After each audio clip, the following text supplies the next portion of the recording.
India continues to remain concerned over the situation in Ukraine. The conflict in Ukraine is without a doubt severely impacting the 7.5 million children across the country. India has consistently called for an immediate cessation of hostilities and for an end to the violence. We've called upon both sides to return to the path of diplomacy and dialogue, and also expressed our support for all diplomatic efforts. I shall now make a statement in my capacity as the representative of India. May I begin by thanking Martin Griffiths for his briefing on the situation in Ukraine with regard to the protection of civilians and the situation of children. India continues to remain concerned over the situation in Ukraine.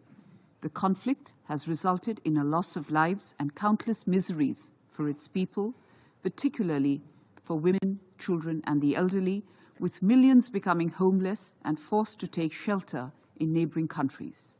Reports of attacks on civilians and civilian infrastructure in recent weeks is indeed deeply worrying. We reiterate our grave concerns in this regard.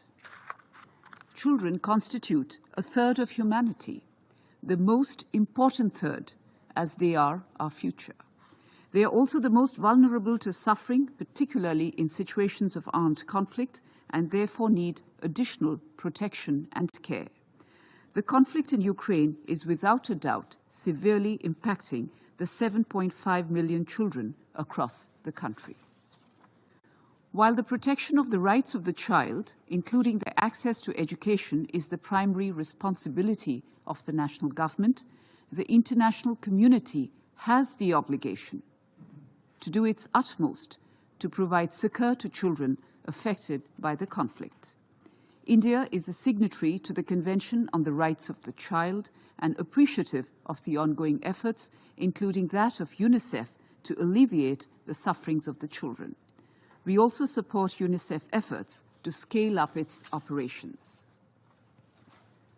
Since the beginning of the conflict in Ukraine, and as the Council, India has consistently called for an immediate cessation of hostilities and for an end to the violence.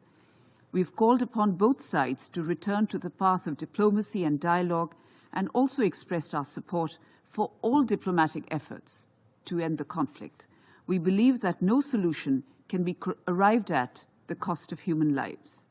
Our Prime Minister has spoken to the presidents of Ukraine and Russia on multiple occasions and reiterated India's position. India stands ready to support all such efforts aimed at de-escalation. I should also wish to point out that the impact of the Ukraine conflict is not just limited to Europe. The conflict is exacerbating concerns over food, fertilizer, and fuel security, particularly in the developing countries. It is necessary for all of us to appreciate the importance of equity, affordability, and accessibility on these critical issues for the Global South. Open markets must not become an argument to perpetuate inequity and promote discrimination. India's approach to the Ukraine conflict will continue to be people-centric. On our part, we are providing humanitarian assistance to Ukraine and economic support to some of our neighbors in the Global South under economic distress. To help low-income countries fight against price rise and shortage of foodstuff, India has exported more than 1.8 million tons of wheat to countries in need, including to Afghanistan, Myanmar, Sudan, and Yemen. We hope that the international community will continue to respond positively to the call for humanitarian assistance. India has so far dispatched 12 consignments of humanitarian aid to Ukraine, and at the request of the Ukrainian government, India has also provided financial aid for reconstruction of an educational institution. We stand ready to do more. Let us not forget that the situation has also affected foreign students, including those from India. India facilitated the safe return of 22,500 Indian nationals, most of them students studying in various universities in Ukraine.